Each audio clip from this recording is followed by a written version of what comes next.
पूछेगा तरंग क्या होता है। तरंग का मतलब हुआ कि मान लो यहां पे ये मीडियम है,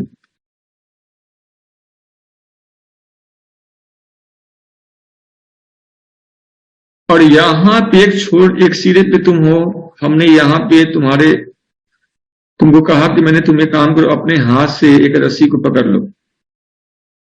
तुम एक रस्सी को पकड़े हुए हो, और एक हाथ से दूसरा कोई बच्चा इस रस्सी को पकड़े हुए।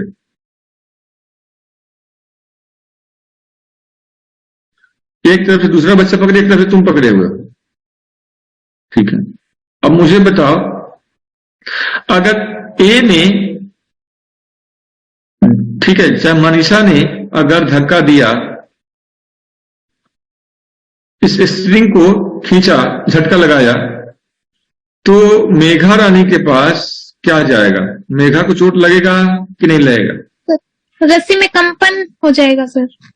तुम, हाँ वही तो मैं कर रहा हूं ना, कि अगर मनीषा ने यहां से इसको, जैसे तार पकड़ लेते हम लोग हैं, तार को इधर से झटकेंगे तो दूसरी तरफ कंपन होगा। मतलब कंपन क्या हुआ? क्योंकि ये जो मीडियम का जो पार्टिकल, इसमें डिस्टर्बेंस हो गया। ये पहले ऐसे था, तुम्हारे करने क्या हुआ, पार्टिकल क्या हुआ, डिस्प्लेस हो गया। कोई यहां गया, कोई नीचे गया, कोई इधर गया, कोई उधर गया, कोई इधर गया, कोई इधर गया, सब डिस्टर्ब हो गया। तो उस डिस्टर्बेंस का यहां पे शेप कैसा बनेगा? तो शेप बनेगा वो तो अजीब ऐसे बनेगा।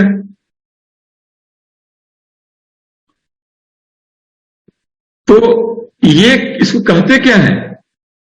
ये क्या पैदा हो गया? ये बिछोह पैदा हुआ। बिछोह का मतलब हुआ डिस्टर्बेंस। ये पैदा हुआ बिछोह, मतलब माध्यम में बिछोह उत्पन्न हो गया। क्योंकि रस्सी को तुमने एक तरफ से हिलाया है, तो अगर झटका दोगे तो मेघा को चोट लग जाएगा। अगर मनीषा ने झटका दिया इधर से, तो मेघा को यहां पे चोट लगेगा उंगली में। तो चोट क्या लगा? वास्तव में चोट क्या था? वही तो था मोमेंटम, संवेग। तो कहते हैं तरंग किसे कहते हैं हम लोग, या तरंग उत्पन्न कैसे होता है? तो तरंग एक प्रकार का बिछोह होता है, जो आगे की तरफ क्या होता है, बढ़ते जाता है ये। और ये इसलिए उत्पन्न होता है क्योंकि आपने माध्यम में एक प्रकार का, ठीक है, माध्यम को आपने डिस्टर्ब किया था, माध्यम। और जब माध्यम को डिस्टर्बेंस होगा, तो माध्यम के कारण ये बिछोह पैदा हुआ। क्योंकि जब तुमने धक्का दिया तो इधर का पार्टिकल नीचे की तरफ आया, तो ये नीचे आएगा, तो ऊपर वाला नीचे आएगा। तब तक में इधर से ऊपर गया तो ऊपर वाला पार्टिकल ऊपर की तरफ गया। इस प्रकार नीचे ऊपर नीचे ऊपर नीचे ऊपर दोलन होना शुरू हो जाएगा। तो याद रखना, तरंग क्या होता है? तो ये प्रकार का बिछोह होता है, डिस्टर्बेंस होता है, जो माध्यम के कानून में होता है, जिसके कारण तरंग उत्पन्न होता है। एक लाइन यहां पर लिख दो, तरंग क्या होता है। बट पहले लिखो तरंग में, यह एक बिछोह है, तरंग एक बिछोह है अथवा जो माध्यम के कण के दिशा में अग्रसर होता है। अब ये तरंग दो प्रकार का होता है।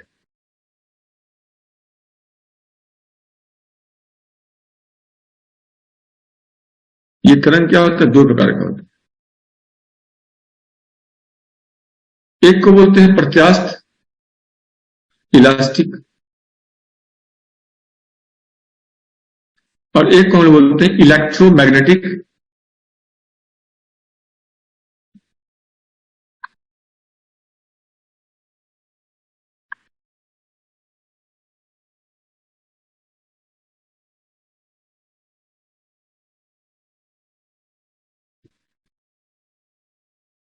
एक क्या है? प्रत्यास्थ,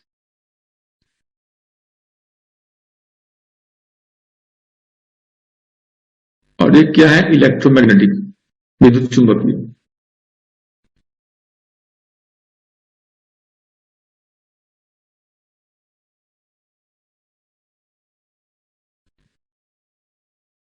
जो प्रत्यास्थ है, याद रखना है यहां पे, एक क्या है? इलास्टिक, और एक है इलेक्ट्रोमैग्नेटिक। तो इलास्टिक का मतलब क्या हुआ? जिसको माध्यम का आवश्यकता पड़ता है उससे प्रत्यास्थ कहते हैं, जिसे माध्यम का आवश्यकता नहीं पड़ता उसे विद्युत चुंबकीय कहते हैं।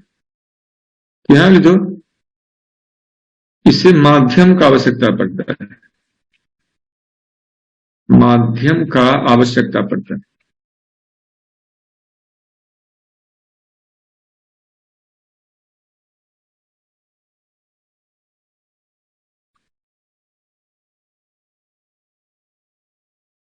माध्यम का आवश्यकता पड़ता है, और इसमें लिखो इसे माध्यम का आवश्यकता नहीं पड़ता है।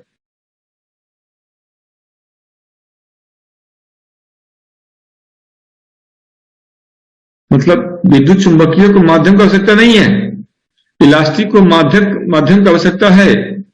तो इलास्टिक तरंग का एग्जाम्पल क्या हो जाएगा? ध्वनि तरंग, ध्वनि तरंग। और इसका एग्जाम्पल लिख दो प्रकाश तरंग।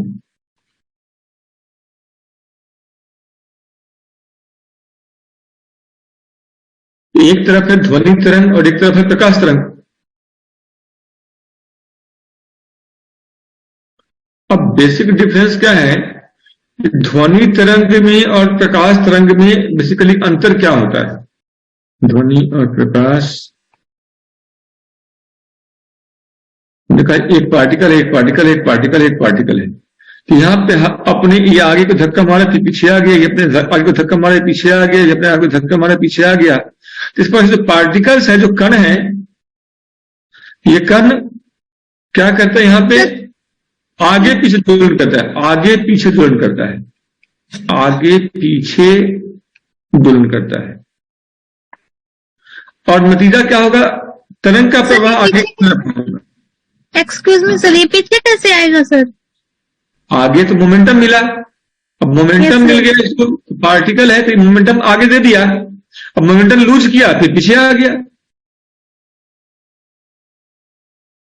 आगे मोमेंटम जो मिला उसको दे दिया, फिर अपने जगह पे आ गया, फिर आगे दे दिया, आगे दे दिया फिर पीछे आ गया, आगे दे दिया फिर पीछे आ गया। अच्छा सर, जो दे रहा है वही वापस पीछे आ जाएगा। हाँ, एनर्जी जो मिला, एनर्जी लूज करने के बाद हर इलेक्ट्रॉन अपनी जगह पे आ जाएगा ना। Yes sir. तो ये आगे पीछे दोलन करता है, यहाँ पे आगे पीछे दोलन करता है। नतीजा क्या होता है? तरंग का प्रवाह हमेशा आगे की तरफ होता है इसमें। और इस प्रकार से ये जो ग्राफ यहाँ बनता है इसको बोलते हैं लॉन्गिट्यूडनल। लॉन्गिट्यूडनल भी अनुदैर्घ्य तरंग कहते हैं इसको। ऐसे तरंग को जिसमें माध्यम का कण आगे पीछे दोलन करता है,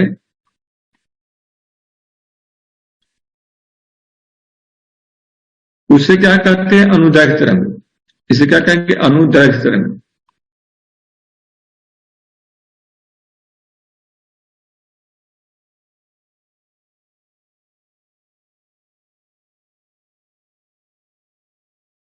तो ध्वनि तरंग में ये एग्जांपल याद रखना। अब दूसरा प्रकाश तरंग। प्रकाश तरंग में क्या होता है? जैसे कभी मतलब पानी है, देखे होंगे आप लोग तालाब वगैरह में, कि बड़ा तालाब है, अब पानी से भरा हुआ है। तालाब क्या है? पानी से भरा हुआ है। तो वाटर वेव को कभी गौर किया है? अगर यहां से तुमने पत्थर को गिराया तो एक वेव ऐसे बनेगा, फिर ये वेव समाप्त हुआ, दूसरा वेव पैदा हो जाएगा, फिर तीसरा वेव पैदा हो जाएगा, फिर चौथा वेव पैदा हो जाएगा। ऐसा कभी गौर किया हो कि पहले वाला पैदा हुआ, ये समाप्त हुआ, तो दूसरा पैदा हो गया, फिर तीसरा पैदा हो गया, फिर चौथा पैदा हो गया। ऐसे कभी देखे हो पानी में तरंग बनते हुए? तो वाटर वेव क्या है? प्रकाश तरंग होता है। जो वाटर में जो वेव बनता है ऐसे ऐसे ऊपर नीचे, ठीक है ना, ऐसे, तो ये क्या होता है? प्रकाश तरंग होता है।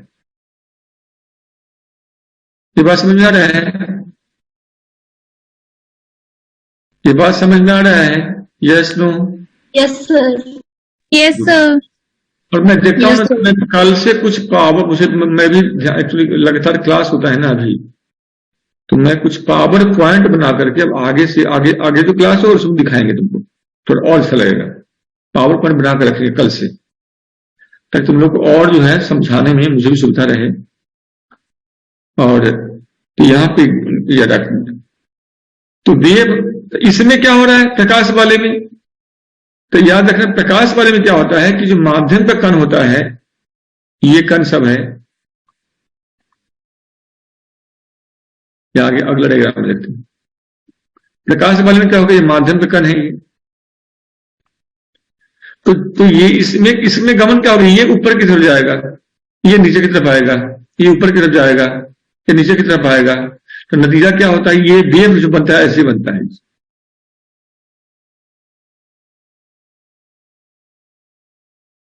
तो जो मैंने बनाया था, ये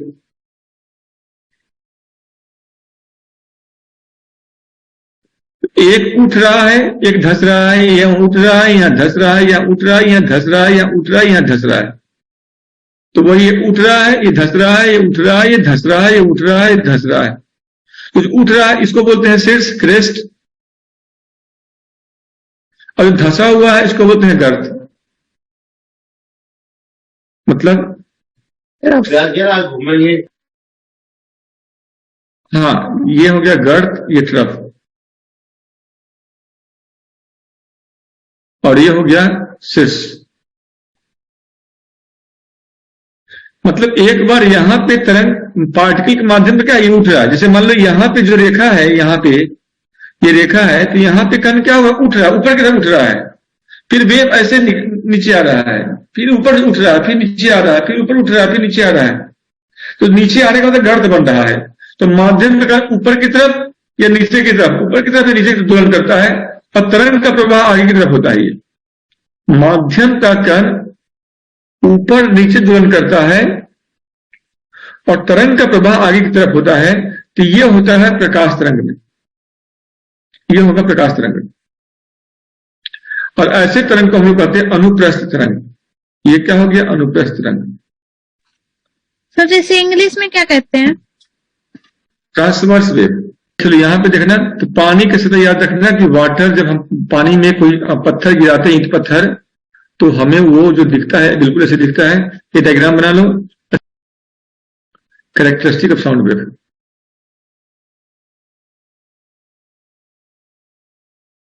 कैरेक्टरिस्टिक ऑफ वेव्स कर दो पहले। तरंग के लक्षण क्या होते हैं किसी भी तरंग का।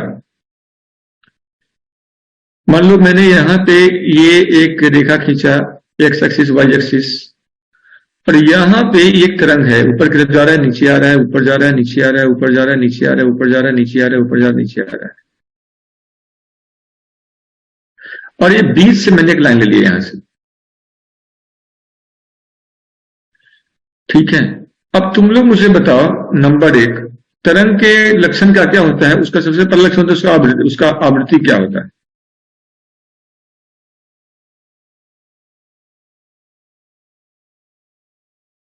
ठीक है, तो आवृत्ति का मतलब हुआ कि ये जो रेखा है इसको हम लोग बोलते हैं इक्विलिब्रियम। ये क्या है, इक्विलिब्रियम। इक्विलिब्रियम मतलब बीचों बीच वाला।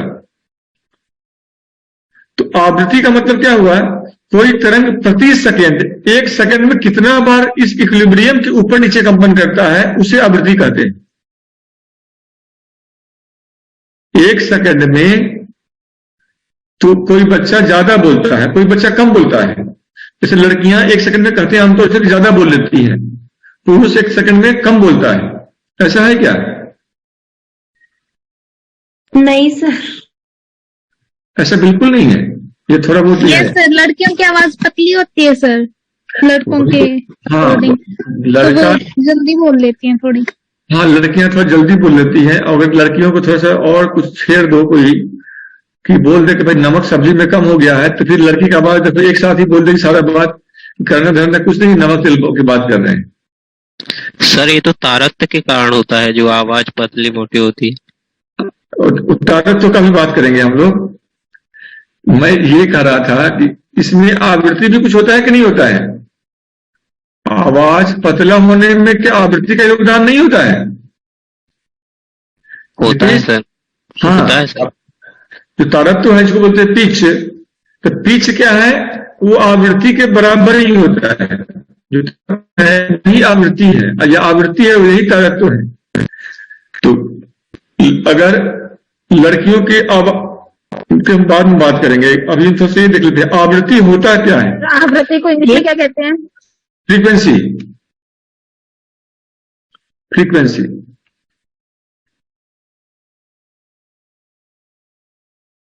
तो फ्रीक्वेंसी क्या होता है, कोई पूछेगा तो क्या कहोगे? बताओ, एक बार में हम ऊपर नीचे जितना बार इस अंगुली को हिला पा रहे हैं एक सेकंड में, तो यही क्या है, इसका रेट है। अगर मैं एक बार, दो बार, तीन बार, चार बार हिला पाया तो इसका आवृत्ति क्या है, कम हो गया।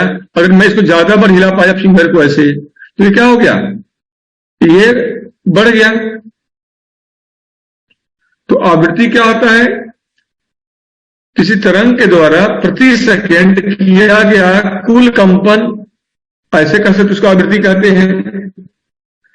या पर यूनिट टाइम में जितना क्रेस्ट और ट्रफ बन रहा है, पर इकाई समय में जितना ये क्रेस्ट और जितना ये ट्रफ बन रहा है उसे आवृत्ति कहते हैं। जितना बार ये क्रेस्ट बनेगा, जितना ट्रफ बनेगा, उसे आवृत्ति कहते हैं। तो इसका जब मतलब ठीक है, इतना समझ पा रहे हो? ये समझ पाए? Yes no? सर रिपीट कर दो एक बार। लिख दो ना। प्रति सेकेंड हुए कुल कंपन को आवृत्ति कहते हैं। प्रति सेकेंड हुए कुल कंपन को आवृत्ति कहते हैं। अथवा इकाई समय में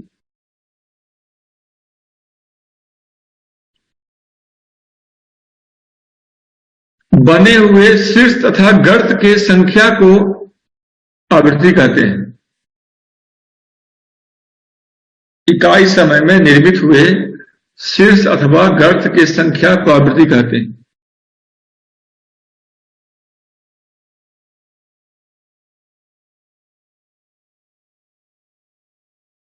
अब ये बताओ जरा सा, तुम लोग डायग्राम देकर के ये बोला है।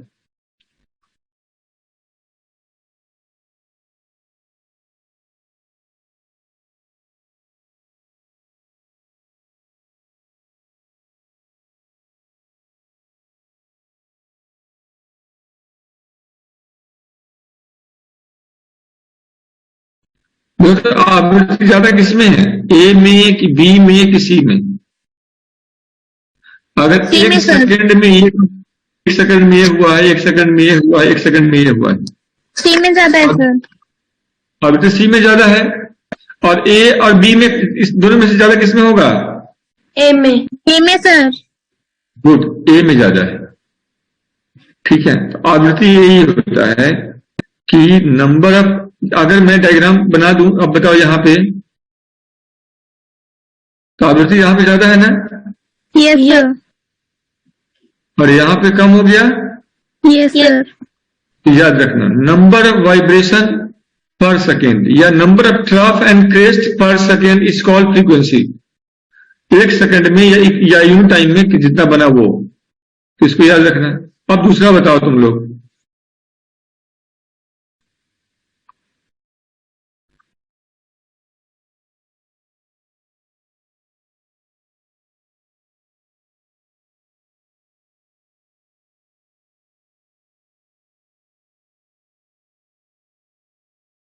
अगर मैं कहूं कि ये जो वेव्स था जो मैं बनाया था अभी,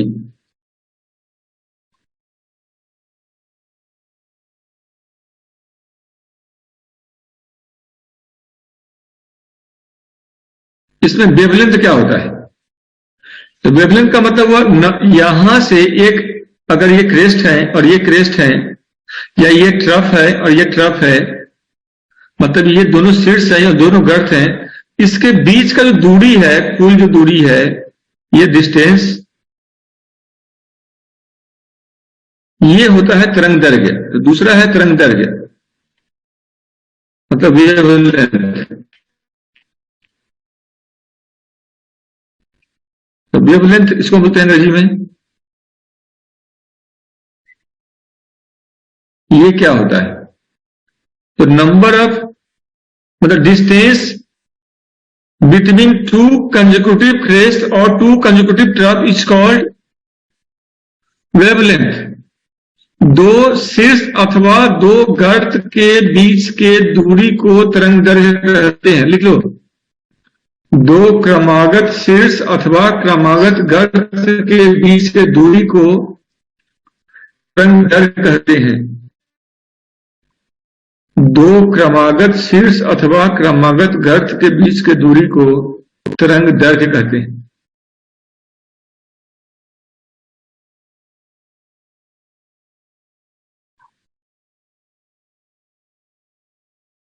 लिख लिया? Yes sir. समझ में आया? Yes sir. अब एक सवाल का उत्तर देना तुम लोग। जैसे मैंने यहां पे एक डायग्राम में बना रहा हूं और एक डायग्राम मैं यहां बना रहा हूं।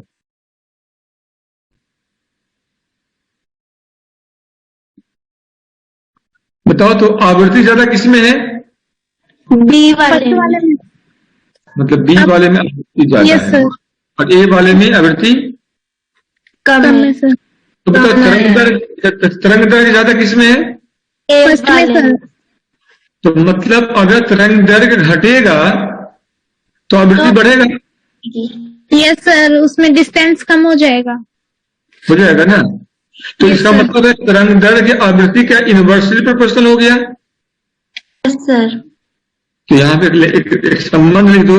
तरंग दैर्घ्य हम व्यक्त करते हैं लेमडा से, इसको व्यक्त करते हैं ऐसे लेमडा से, और आवृत्ति को हम लोग व्यक्त करते हैं ऐसे न्यू से। ये आवृत्ति को ऐसे व्यक्त करते हैं और तरंग दैर्घ्य को हम लोग लेमडा से करते हैं। तो तरंग दैर्घ्य और आवृत्ति में संबंध क्या होता है? तो दोनों में संबंध है तो वो लिख दो यहाँ पे कि lambda is inversely proportional to nu.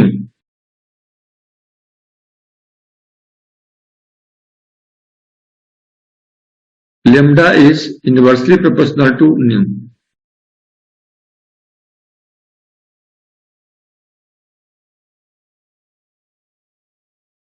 तरंग दैर्घ्य आवृत्ति का व्युत्क्रमानुपाती होता है।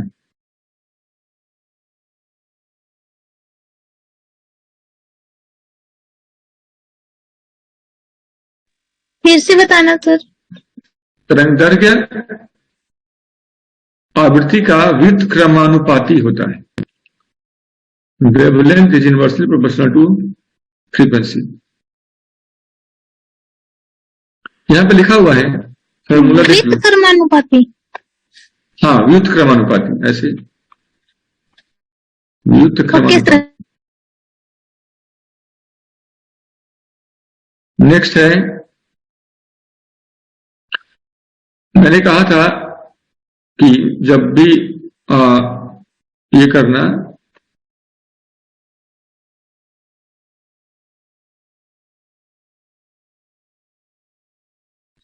अब यहां पे देखो ये इक्विलिब्रियम है और ये तरंग हो गया।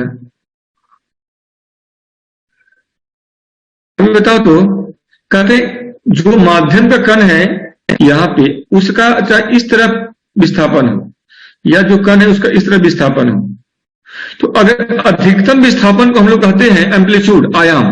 तीसरा है आयाम, एम्पलीट्यूड मतलब होता आयाम।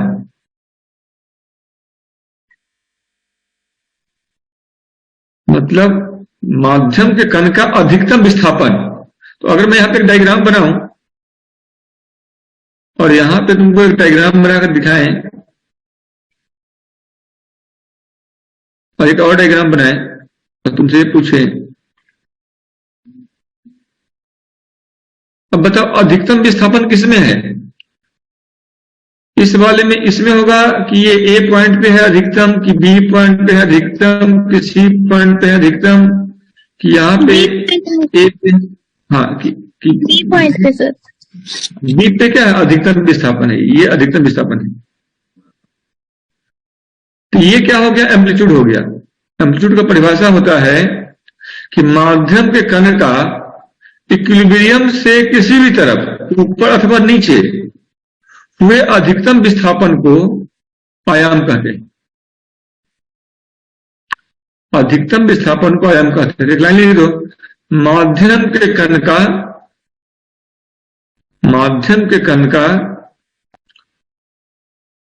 या कण के अधिकतम विस्थापन को आयाम कहते हैं।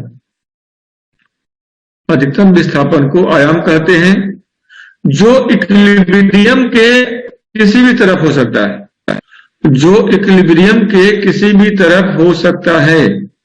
सर पूरा रिपीट करना फिर से। माध्यम के कण के अधिकतम विस्थापन को आयाम कहते हैं, जो इक्विलिब्रियम के किसी भी तरफ हो सकता है, जो इक्विलिब्रियम के किसी भी तरफ हो सकता है।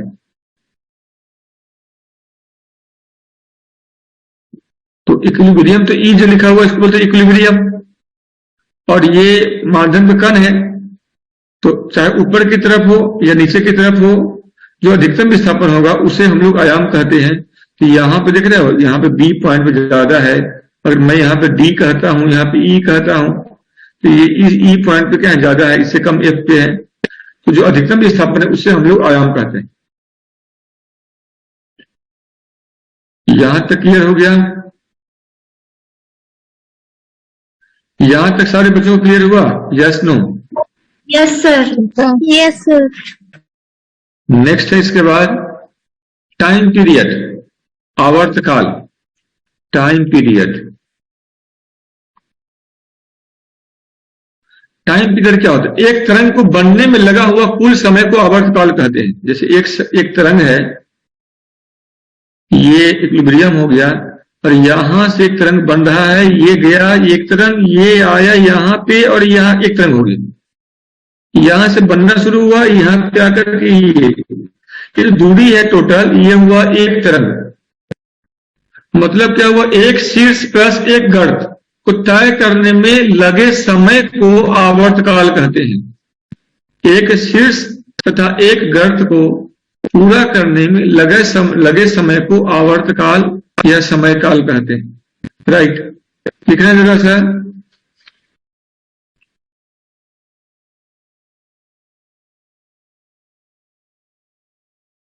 एक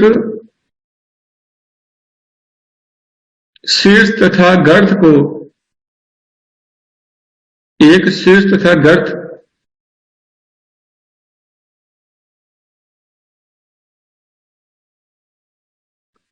के बीच के, एक शीर्ष तथा गर्त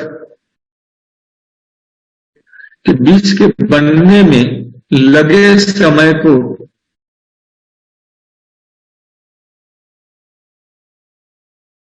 आवर्तकाल कहते हैं। अब कई बार कंफ्यूजन में बता ना, शीर्ष तो सर यहां बन रहा है, शीर्ष तो सर यहां बन रहा है और गर्त तो यहां बन रहा है। ऐसा तो नहीं कि ये डिस्टेंस ही तरंग होगा, नहीं, यहां से जो डायग्राम है इतना ही बनाकर रहना कि ये दूरी है, ये है आवर्त, इतना तय करने में जो समय लगा है उसे हम लोग कहते हैं समयकाल, आवर्तकाल, इसे कहते हैं आवर्तकाल। तो एक तो ये समझ में आया कितना आवर्तकाल हुआ। एक तरंग को बनने में लगे समय को, ऐसे याद रखना, एक तरंग को बनने में लगे, या लिख दो ऐसे करके, दूसरा लाइन लिख दो, एक तरंग को बनने में, दूसरा पॉइंट लिखो मनीषा, एक तरंग को बनने में लगे समय को आवर्तकाल कहते हैं।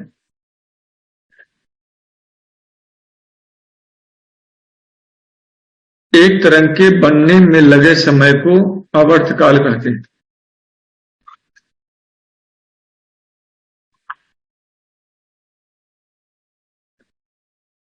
ठीक है,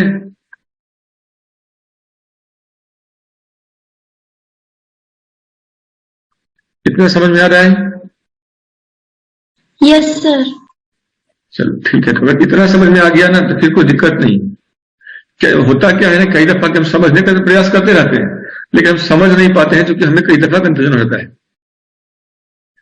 अब है एक और लास्ट, वो है इंटेंसिटी। जैसे मान लो लाउड स्पीकर का साउंड है, कभी देखते हो लाउड स्पीकर बजते हुए, और यहां से साउंड वेव पैदा हो रहा है, ये बताओ, ये साउंड वेव यहाँ भी गुजर रहा है, ये साउंड वेव यहाँ भी गुजर रहा है, और ये साउंड वेव यहाँ आते हैं तो नहीं, ठीक है, इस क्षेत्र में आया तो यहाँ पे साउंड वेव नहीं पहुंच रहा है, इस क्षेत्र में साउंड वेव पहुंच रहा है, यहाँ पे पहुंच रहा है, यहाँ पे पहुंच रहा है। ज्यादा जोर से कहां सुनाई देगा?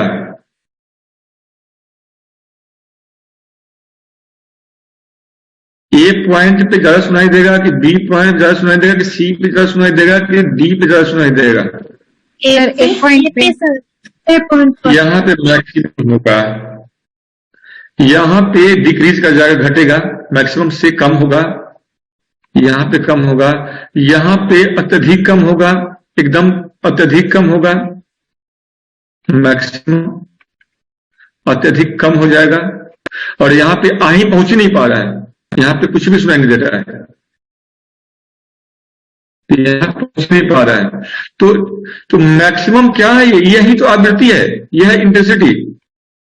इकाई क्षेत्र में क्या हो रहा है? ये जो क्षेत्र है यूनिट कहते, इस क्षेत्र से जो ऊर्जा कुछ निकल रहा है वो ज्यादा ऊर्जा यहाँ पे है, यहाँ पे ऊर्जा का मान क्या कम हो गया, यहाँ पे ऊर्जा का मान और कम हो गया, यहाँ पे ऊर्जा बिल्कुल पहुंच ही नहीं पाया। इसी को बोलते हैं एनर्जी। इकाई क्षेत्र से गुजरे हुए कुल ऊर्जा को, ध्वनि ऊर्जा को आवृत्ति कहते हैं। एक लाइन लिखते हो तो,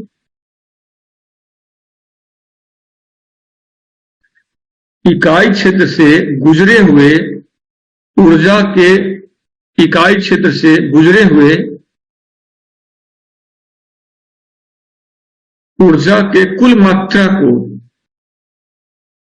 इकाई क्षेत्र से गुजरे हुए ऊर्जा के कुल मात्रा को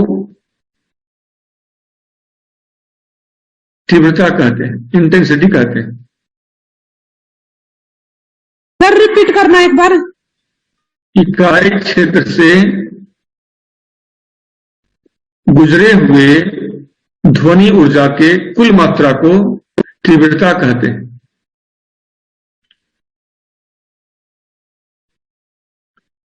तीव्रता कहते हैं, या अंग्रेजी में बोलते हैं इंटेंसिटी।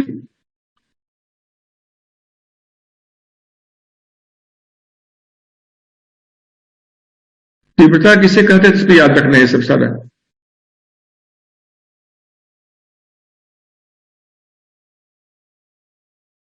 ठीक है, ये समझ में आया? Yes sir, yes sir. बहुत बढ़िया।